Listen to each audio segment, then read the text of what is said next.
Chers frères et sœurs, amis internautes, soyez les bienvenus dans notre maison et que la grâce et la paix vous soient données de la part de Dieu le Père et de Jésus-Christ, notre Seigneur. Je vous ai donc entretenu sur ces 2 dernières vidéos avec des sujets, disons, un petit peu généraux. Et je vous promets que la prochaine vidéo sera plus orientée vers la prédication, donc avec un intérêt plus immédiat dans votre vie pratique. Mais ce que j'ai voulu, c'est bien insister sur ces 2 phénomènes qui sont quelque part corollaires, d'une part les chrétiens isolés et d'autre part l'histoire des religions. Voilà, donc je vous propose de lire un verset dans la parole de Dieu, dans l'épître de Jacques, au chapitre 1er et au verset 27. La religion pure et sans tache devant Dieu le Père consiste à visiter les orphelins et les veuves dans leur affliction et à se garder des souillures du monde. Et je vous lirai un deuxième passage, toujours dans l'épître de Jacques, chapitre 3, versets 16 à 18. Car là où il y a jalousie et rivalité, il y a du désordre et toute espèce de pratique mauvaise. La sagesse d'en haut est d'abord pure, ensuite pacifique, modérée, conciliante, pleine de miséricorde et de bons fruits, sans partialité, sans hypocrisie. Le fruit de la justice est semé dans la paix par des artisans de paix. Et j'aimerais vous lire aussi une autre traduction plus ancienne de Second, dans Jacques 3, chapitre 3, versets 16 à 18, il est dit ceci. Car là où il y a un zèle amer et un esprit de dispute, il y a du désordre et toutes sortes de mauvaises actions. La sagesse d'en haut est premièrement pure, ensuite pacifique, modérée, conciliante, pleine de miséricorde et de bons fruits, exempte de duplicité, d'hypocrisie. Le fruit de la justice est semé dans la paix par ceux qui recherchent la paix. J'aime bien cette traduction.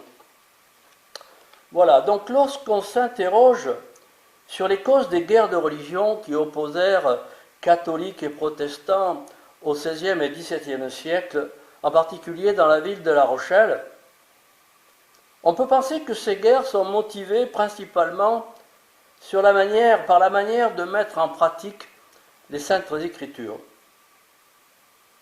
C'est sans doute l'une des raisons, mais les vraies raisons sont ailleurs. À cette époque, ces guerres sont avant tout une guerre de pouvoir entre partis religieux, catholiques, protestants, au sein du royaume de France. Et cela sur un fond de difficultés politiques et sociales. Ces guerres vont entraîner des dizaines et des centaines de milliers de morts. Quel malheur, mes amis, d'avoir entre les mains le même évangile et d'être la cause d'un si grand désastre.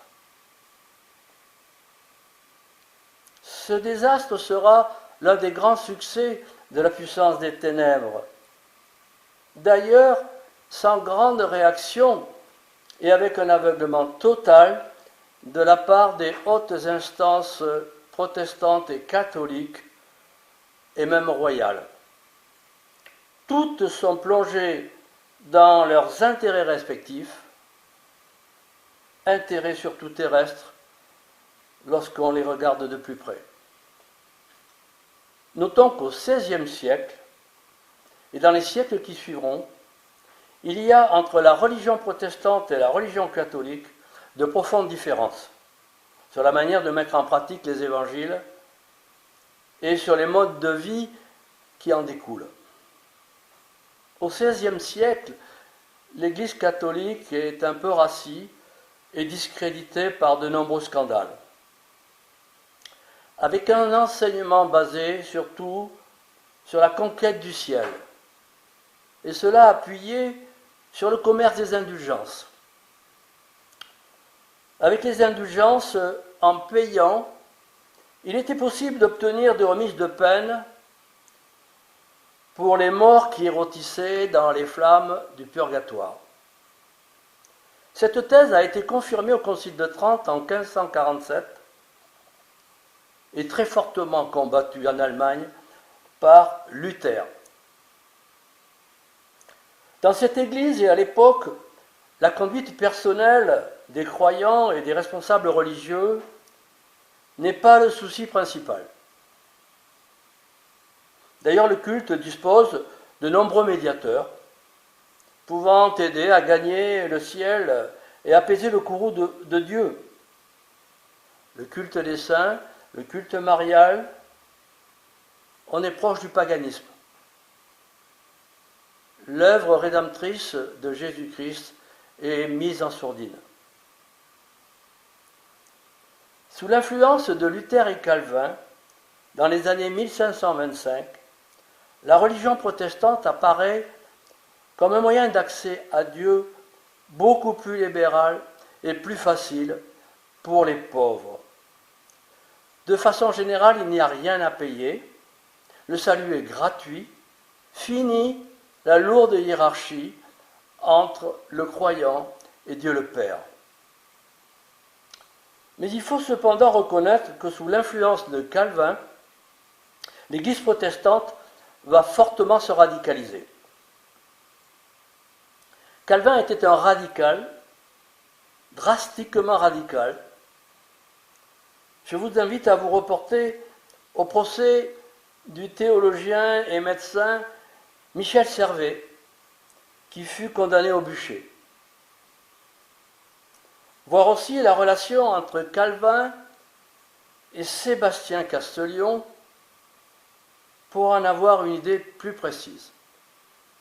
Vous verrez la manière dont Calvin est extrêmement radicalisé. De 1530 à 1560, il va y avoir une influence montante de la religion protestante dans la ville de La Rochelle. Cette nouvelle religion, qui va prendre son essor par des réunions de maisons. Et c'est curieux parce que on se retrouve un petit peu dans la situation de l'Église primitive, où les premiers chrétiens se réunissaient dans les maisons. L'apôtre Paul en fait référence à de nombreux endroits. Après les réunions de maisons, ce fut les réunions dans les caves, car l'effectif de ces protestants avait fortement augmenté. Ces réunions vont s'étendre dans toute la ville. Les protestants devenant nombreux dans un esprit d'apaisement, on va leur accorder, on va les autoriser à partager les lieux de culte en alternance avec les catholiques. Et là, il faut dire que, quand même, c'était bien. Partager son lieu de culte entre frères catholiques et protestants, on ne peut que s'en réjouir. Ça s'est appelé le simultaneum, et c'est dans l'église Saint-Sauveur, à l'origine l'église Saint-Barthélemy de La Rochelle, que se sont déroulés alternativement les cultes catholiques et protestants. Tout se passe bien jusqu'au moment où rapidement des querelles vont apparaître. Les protestants ont en effet comme objectif de conquérir le royaume de France en renversant l'Église catholique, considérée comme idolâtre. Les catholiques, entendant les cantiques semi-guerriers qui sont chantés dans leur église, prennent peur. Ils sentent aussi que pour les protestants, l'ennemi n'est pas uniquement le diable, mais l'ennemi, c'est aussi le catholique. La radicalisation va s'installer dans les deux religions et de graves incidents vont arriver. De 1562 à 1570, et jusqu'en 1573 même, on va se déchirer, brûler les églises et détruire tout ce qui appartient à l'autre. Les protestants chassent tous les catholiques à l'extérieur de la ville, les prêtres sont égorgés et jetés du haut de la tour de la Lanterne qui se trouve dans le vieux port de La Rochelle. Dans les campagnes, ce sont de vraies batailles rangées.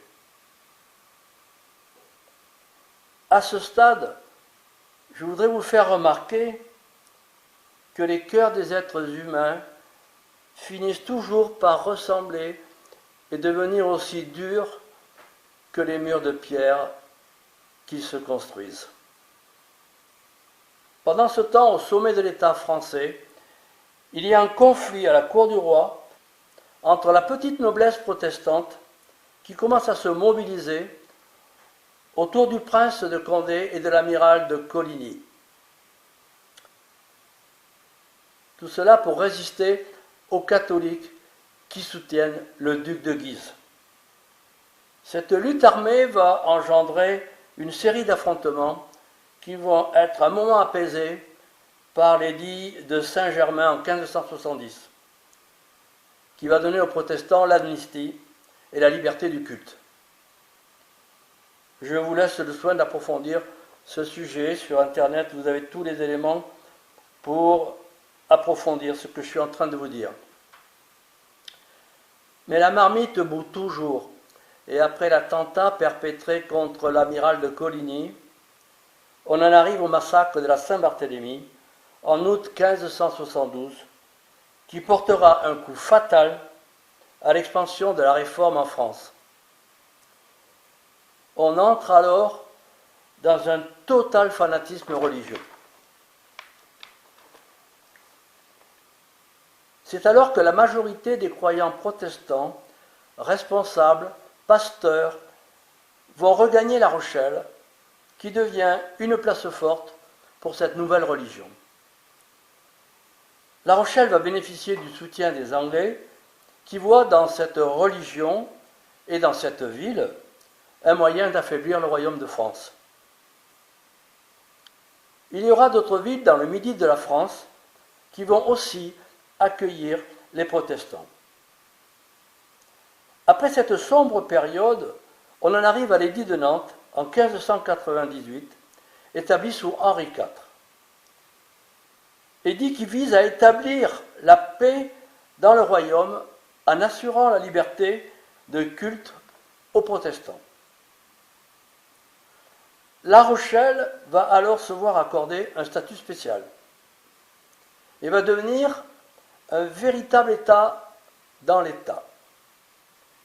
On peut même dire un paradis fiscal puisque La Rochelle ne paiera plus d'impôts au royaume de France. La prospérité économique de La Rochelle, qui fait le commerce du vin et du sel avec les Anglais, la Hollande, l'Europe du Nord, va donner l'idée aux notables de la ville d'établir dans ce contexte favorable une république protestante. Ce sera une façon d'échapper à la monarchie. Et à cette époque, la république de Platon, appuyée par un monsieur qui s'appelle Jean Bodin, un contemporain de Calvin, va donner quelques idées sur l'établissement d'une république. Jean Bodin, qui est un personnage un peu particulier, un avocat, mais qui a eu une influence dans ce désir de faire une république à La Rochelle. Au XVIe siècle, il y a davantage d'argent dans les caisses de La Rochelle que dans les caisses du royaume de France.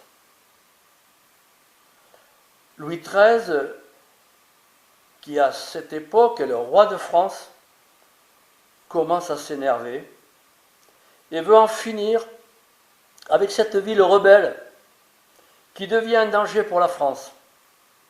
Appuyé par l'Angleterre et les pays du Nord, Louis XIII voit cette évolution d'un très mauvais œil. C'est de cette époque que date l'appellation, la dénomination de rebelle pour La Rochelle. Alors Richelieu fait le siège de La Rochelle. Ça n'a pas duré longtemps, mes amis. De 1627 à 1628. Un petit peu plus d'1 an. Les femmes et les enfants ne peuvent plus sortir de la ville. L'armée royale les bloque à la sortie de la ville. Le siège durant, la famine commence à s'installer dans la ville.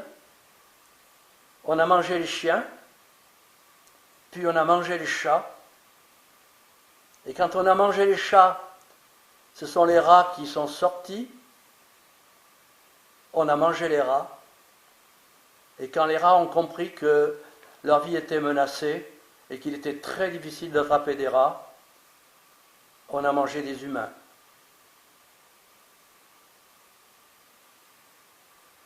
À la fin du siège, les cadavres jonchaient dans les rues de La Rochelle. La famine entraîne la mort de 80% des habitants de La Rochelle. On est passé de 25 000 habitants à 5 000. Ce sera la reddition de La Rochelle, gouvernée par le maire M. Guiton. Les protestants vont s'enfuir en Suisse et dans toute l'Europe, et même quelques-uns en Acadie.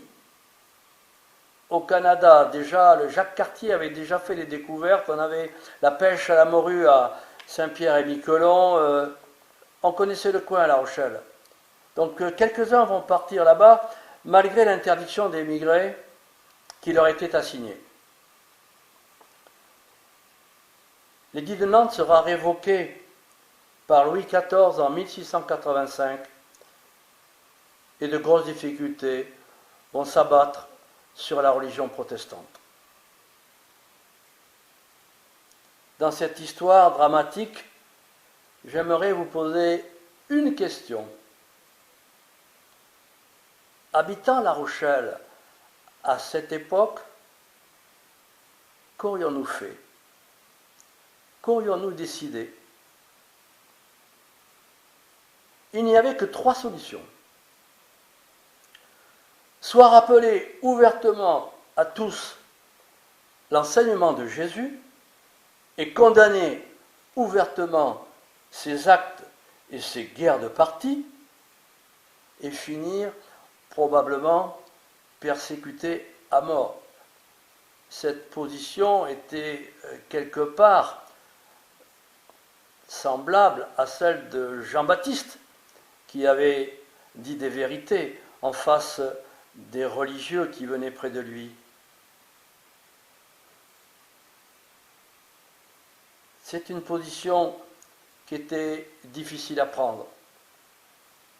Difficile à prendre de se lever au milieu de ces gens sanguinaires et parler comme l'aurait fait Jean-Baptiste. On se rend compte que c'est difficile, puisque avant l'effusion du Saint-Esprit, Pierre, qui était pourtant un fervent de Jésus-Christ, qui avait promis de ne jamais reculer devant l'opposition, qui avait promis cela à Jésus-Christ, on a vu que le moment venu, le coq a chanté 3 fois et Pierre avait reculé. Donc cette formule, cette solution, elle est extrêmement difficile à prendre. La deuxième solution, c'était de rejoindre l'un des 2 partis religieux. Et là encore, probablement mourir tués ou affamés par le parti opposant, comme on l'a vu.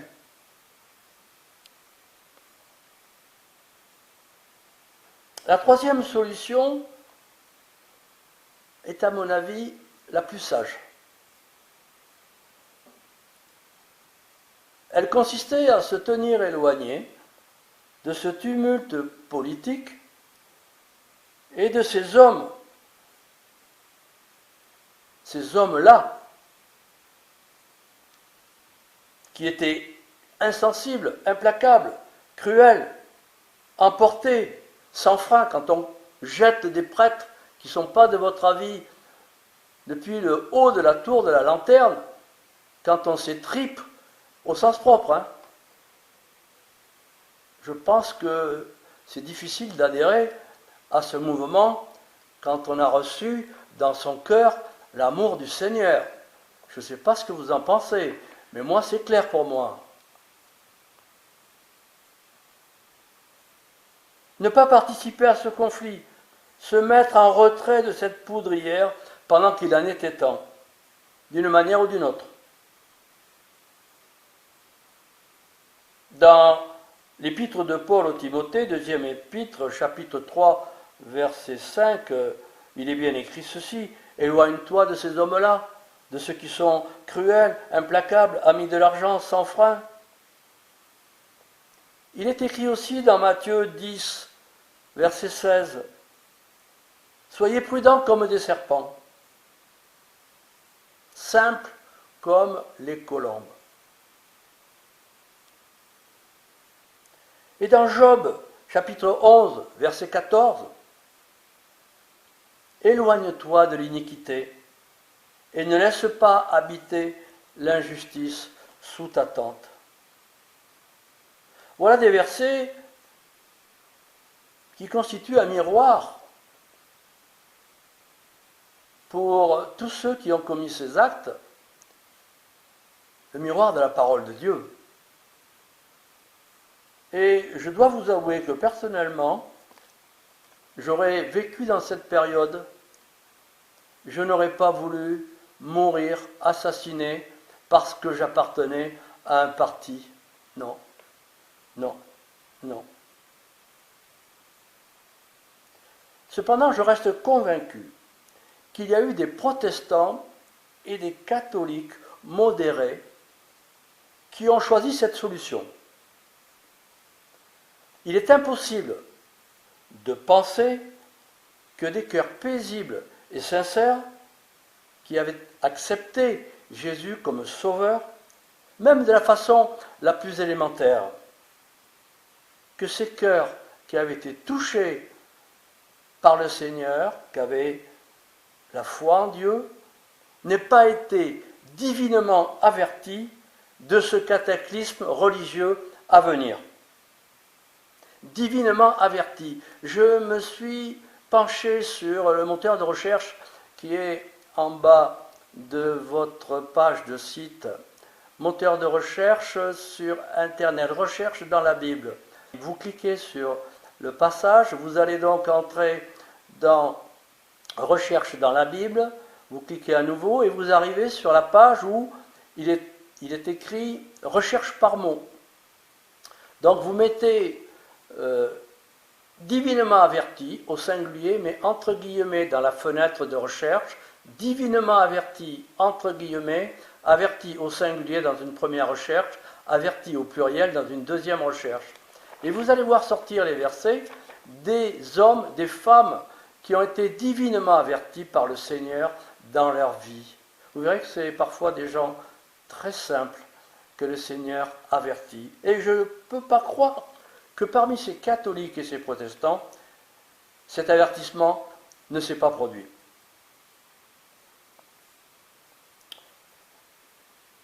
Je pense donc que ces croyants protestants, catholiques, modérés, qui ont échappé à la radicalisation, ont même des descendants qui sont aujourd'hui parmi nous, dans l'Église immatérielle de Jésus-Christ.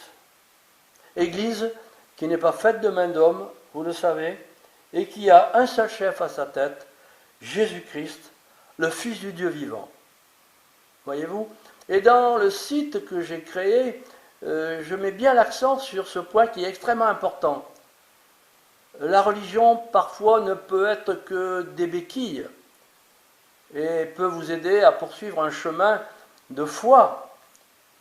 Mais moi, je vous propose d'appartenir au parti de Jésus-Christ, au parti des Nazaréens. Et là, croyez-moi, mes frères, mes sœurs, mes amis, la vie sera différente. La vie sera plus riche. La vie sera en communion avec Dieu le Père et portera donc des fruits tellement différents. Mes frères, mes sœurs, mes amis n'adhéreront d'aucune manière à un parti, si ce n'est, comme je l'ai dit, le parti de Jésus de Nazareth. Soyons des Nazaréens et ne plaçons surtout pas notre combat sous la bannière d'un parti, d'une religion. L'histoire elle-même nous l'enseigne. Si un jour nous devions mourir martyrs, ce sont des choses qui peuvent arriver, mes amis. Que ce soit à cause de notre appartenance à Dieu, de notre foi en Dieu, de notre service pour Dieu, de nos bonnes œuvres, et non pas d'une étiquette. Que les choses soient bien claires. Mourir pour une cause partisane serait une fin trop bête, et même probablement une grande tristesse pour Dieu notre Père qui nous a rachetés à un grand prix. Les temps arrivent où nous allons devoir choisir nos options de vie, nos options spirituelles, nos options sociales, tout simplement nos options chrétiennes. Que Dieu nous aide à tous, chers frères et sœurs, à puiser toutes nos options uniquement dans sa parole et à l'écoute de son Saint-Esprit. Restons fidèles à l'enseignement de Jésus-Christ, notre Sauveur. Et je voudrais vous lire un dernier passage pour conclure, de façon que les choses soient bien claires dans votre esprit. Approchez-vous, je le lirai dans la première épître de Pierre, au chapitre 2 et verset 4. Approchez-vous de lui, pierre vivante, rejetée par les hommes, mais choisie et précieuse devant Dieu. Et vous-même, comme pierre vivante, édifiez-vous pour former une maison spirituelle, un saint sacerdoce, en vue d'offrir des sacrifices spirituels. Sacrifice spirituel, c'est tout simplement remplacer notre arrogance par l'humilité. En vue d'offrir des sacrifices spirituels agréables à Dieu par Jésus-Christ. Amen. Je vous invite à prier.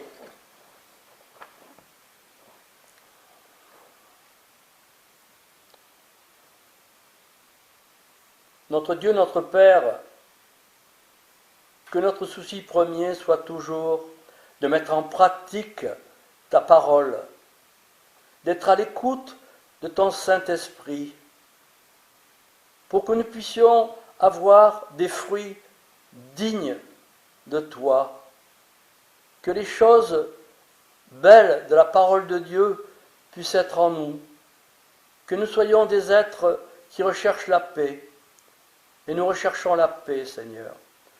Nous ne regardons pas à ce que contient la religion. Nous ne regardons pas aux options qui sont prises dans les divers mouvements religieux, y compris ceux de toute notre planète. Nous regardons à ta parole et nous regardons notre prochain avec les yeux de Jésus-Christ. Nous ne regardons pas les étiquettes. Nous voulons être frères de tous ceux qui ont reconnu ton évangile, quel qu'il soit. Apprends-nous à avoir des yeux spirituels pour regarder les choses et les événements qui nous entourent. Aide-nous, Seigneur Jésus, par ton esprit, à être des témoins authentiques qui portent du fruit à ta gloire. Qu'à toi, notre Père, en revienne toute notre reconnaissance. Amen.